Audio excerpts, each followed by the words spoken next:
Doncs la regulació dels preus de lloguer, efectivament, és una mesura imprescindible, tot i que no l'única que es necessita per, abordar la problemàtica de l'habitatge que en aquest país fa molt de temps que s'arrossega i és estructural i requereix d'altres propostes, però en tot cas, a dia d'avui, que està la llei estatal en plenes converses i negociacions per tal de tirar-la endavant. Com vull recordar, som la ciutat de l'Estat que més persones té vivint de lloguer, això vol dir més de 700.000 veïnes que tenen dificultats per pagar el seu lloguer i que es veurien beneficiades d'una regulació efectiva que s'ha d'aprovar a nivell estatal. Per tant, diners, pressupostos, finançament,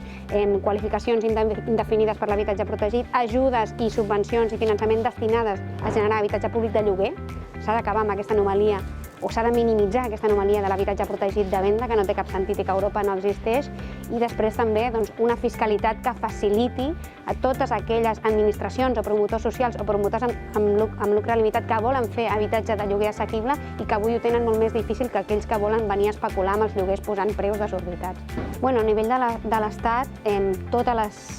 zones urbanes i les ciutats patim bàsicament del mateix. Jo crec que la gran diferència és que en aquest Ajuntament hi ha hagut una aposta molt forta per les polítiques d'habitatge, no només en termes de relat i d'imaginari, sinó pressupostari i de recursos de l'Ajuntament. Això en altres ciutats lamentablement no ho tenen, o altres ciutats voldrien tenir-ho però pateixen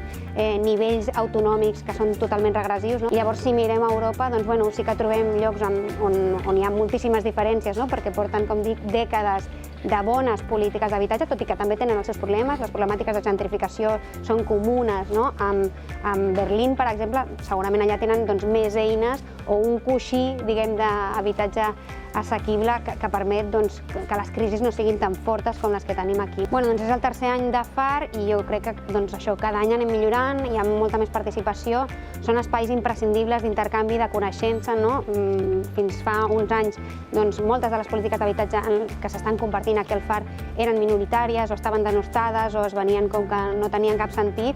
i el fet que avui comencin a tenir més ressò i les estiguem aplicant des de les institucions, ja dic, amb una participació molt diversa, també hi ha hagut moviments socials aquí al FAR, és un reflex que estem fent passes endavant